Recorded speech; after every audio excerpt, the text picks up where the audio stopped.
मनुष्य मात्र के मन में 3 सहज इच्छाएं होती हैं। वैसे तो इच्छाएं अनंत होती हैं और हर एक व्यक्ति की अलग अलग होती हैं, लेकिन अनंत इच्छाओं का अगर मूल देखें, उसका सार देखें, जिसको अंग्रेजी में कहते हैं bottom line of all desires, ये सिर्फ 3 बातें हैं। वो जन्म से है, इसीलिए उसको सहज कहते हैं। सबसे पहली इच्छा जो प्राणी मात्र में है और हमें भी विशेष रूप से है, कि जिजीविषा जिसको कहते हैं, कभी हम मरना नहीं चाहते, अर्थात हम अपना अस्तित्व निरंतर टिकाना चाहते हैं। जिजीविषा साहजिक है। दूसरी सहज इच्छा है कि मुझे ज्ञान प्राप्त करना है। मैं अज्ञानी हूँ, मुझे ये चीज़ मालूम नहीं है कि मैं नहीं स्वीकार कर सकता। जिज्ञासा वृत्ति इतनी सहज और इतनी प्रबल है कि मेरे अगल बगल में, देश में, विश्व में क्या चल रहा है मुझे सब जानना है। इसीलिए सब न्यूज़ है, सोशल मीडिया है, गूगल साइट सर्चिंग है, सब है। और तीसरी एक चीज़ है जो आदमी नहीं चाहता, और वो उसका रिवर्स चाहता है, कभी मैं दुखी रहना नहीं चाहता, अर्थात हमेशा मुझे सुख चाहिए। सबसे पहले कहें मरना नहीं है, और मैं जानता हूँ कि मैं मर जाऊँगा, तो आदमी अपना नाम छोड़ना चाहता है। ऐसा कर्म करें, अपने नाम से कुछ बनाए ताकि मुझे याद रखें, इतिहास के पन्ने पे अमर हो जाऊँ। मैं अज्ञानी हूँ, वो मैं स्वीकृत नहीं कर सकता, और मैं दुखी हूँ, वो भी मुझे स्वीकार्य नहीं है। अर्थात जीने की इच्छा है, ज्ञान पाने की इच्छा है, और सुखी होने की इच्छा है। अभी आगे थोड़ा सोचे कितना जीना है, तो बोला अनंत काल तक जीना है। नो, इंग्लिश में कहना I want to die tomorrow, and that tomorrow never comes. इतना ज्ञान पाना है तो बोले सब मुझे मालूम होना चाहिए। कितना सुख चाहिए, तो बोले सब प्रकार का, सब समय, सब स्थान सुख चाहिए। अर्थात निरतिशय अस्तित्व, निरतिशय ज्ञान और निरतिशय सुख चाहिए। इसको शास्त्र की भाषा में सच्चिद आनंद कहते हैं। सबको सच्चिद आनंद चाहिए, और सच्चिद आनंद कैसे मिले, वो जो उपाय दिखा रहा है, वो शास्त्र को वेदांत शास्त्र कहते हैं। और वेदांत शास्त्र की विशेषता ये है, हमारे शास्त्र का विशेष दर्शन, और मैं बड़े विचार से दूसरे के प्रति सम्मान और अपनी परंपरा के प्रति गौरव से कह रहा हूँ, सिर्फ और सिर्फ अपना वेदांत शास्त्र कह रहा है कि वो सच्चिदानंद पाने के लिए कहीं जाना नहीं है, वो आप ही है, वो आपका स्वरूप है। अर्थात समस्या अज्ञान की है, और ज्ञान की समस्या होती है तो सिर्फ ज्ञान से दूर होगी। और ज्ञान पाने की जो प्रक्रिया और शास्त्र है, उसको वेदांत दर्शन कहते हैं। ये वेदांत दर्शन अनादिकाल से चालू परंपरा में हमें प्राप्त है। यही वेदों का सार है, यही वेदों का तात्पर्य है, यही हिंदू का दर्शन है। और ये जो सच्चिदानंद है, आनंद को ही अनंत कहते हैं।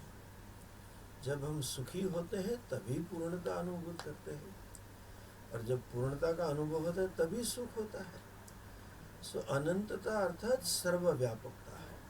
वो जो सच्चिदानंद है, जो मैं हूँ, वो सर्वव्यापक है, वो पूर्ण है। अर्थात वेदांत शास्त्र वेद का सार, पूर्णत्व का ज्ञान प्राप्त कराने वाला है। ये जो पूर्णता है, ये जो आपका स्वरूप है, ऐसा कहीं लिखा भी नहीं है, और ये सिद्ध भी नहीं कर सकते कि सिर्फ हिंदू का आत्मा पूर्ण है।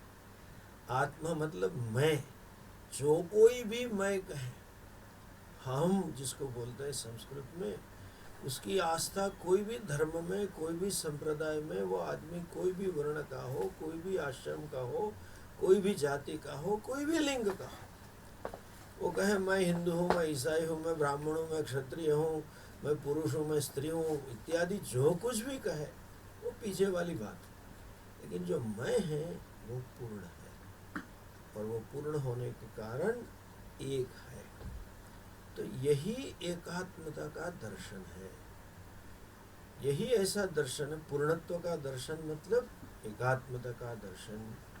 हाँ, और ये एकात्मता विशेष है, ये समरसता बड़ी विशिष्ट है, थोड़ा समझना चाहिए। एकात्मता का अर्थ नहीं कि सब जैसे कोल्ड ड्रम बनाया और सबको मिक्सचर करके एक बना दिया, नहीं। एकात्मता या अद्वैत का सच्चा अर्थ क्या है? Non duality in spite of duality, द्वैत होने पर भी अद्वैत है। कैसा? बड़ा प्रचलित दृष्टांत दिया जाता है। मान लीजिए 200-500 गहने हमारे पास पड़े हो, कहीं कान में पहनने के हैं, कहीं नाक में पहनना है, कहीं हाथ में पहनना है, कहीं सर पे पहनना है। गहने अलग है सबका, किसी का वेट अलग है, कीमत अलग है, शेप अलग है, डिजाइन अलग है, सब अलग है। और कितने हैं मतलब द्वैत है, फिर भी मूल में अद्वैत है। क्यों? सभी गहने का मैंपना, सभी गहने का हूँपना सुवर्ण है। जब चेन बोलेगी मैं चेन हूँ, बैंगल बोलेगा मैं बैंगल हूँ, तो सब मैंपना जो है वो तो सुवर्ण है। तो सुवर्ण ही सबका आत्मा है। तो हमारा दर्शन ये है, आपकी आस्था या लिंग या जाति वर्ण से संबंध नहीं है। आप कुछ भी हो, लेकिन आपका आत्मा और मेरा आत्मा एक है। यहाँ तक कि जो पिंड में है, मतलब शरीर में, व्यक्ति में है, वो ही पूरे ब्रह्मांड में है। ये अनादिकाल से चली आ रही परंपरा को काल काल में अनेक बड़े बड़े आचार्यों ने उसको पुनः प्रस्तावित करके पुनः बलवत्तर बनाया। भगवत पाद शंकराचार्य जी ने, शंकराचार्य जी भी वैसे ही आचार्य थे जिन्होंने इस परंपरा को पुनः बलवत्तर बनाया। आप एक और चीज समझिए, इसको बलवत्तर बनाया उसका मतलब ये नहीं कि दूसरों को निम्न बनाया। उनका उद्देश्य ये नहीं था कि दूसरों को हमें परास्त करना है, उनका उद्देश्य ये नहीं था कि दूसरों को हम भला बुरा करें। लेकिन इस दर्शन का सार इतना ही है, इसको शास्त्र की भाषा में महावाक्य कहते हैं, तत् त्वम असि। वैसे तो शास्त्रीय तरह से उसका बड़ा विश्लेषण करके बड़ी बड़ी लंबी व्याख्या की जा सकती है, लेकिन सिंपल भाषा में कहे, तत् मतलब वो, त्वम मतलब आप, असि मतलब है, वो आप ही है। वो मतलब क्या? जो आप पाना चाहते हैं वो आप ही है। जो आप ढूंढ रहे हैं, जो आप मिलना, जो आपको कैसे भी करके पाना है, वही आप ही है, आपका स्वरूप है। अर्थात मैं सत्य चाहता हूँ तो बोला आप ही हो, मैं चित्त चाहता हूँ आप ही हो, और मैं सुख चाहता हूँ बोला आप ही हो, आनंद आप ही हो। और हर आदमी वही चाहता है, चाहे नॉर्थ पोल में रह रहा वो भी सुखी होना चाहता, चाहे साउथ पोल में हो, भारत में हो, अफ्रीका में हो, वही सब एक ही चीज चाहते हैं।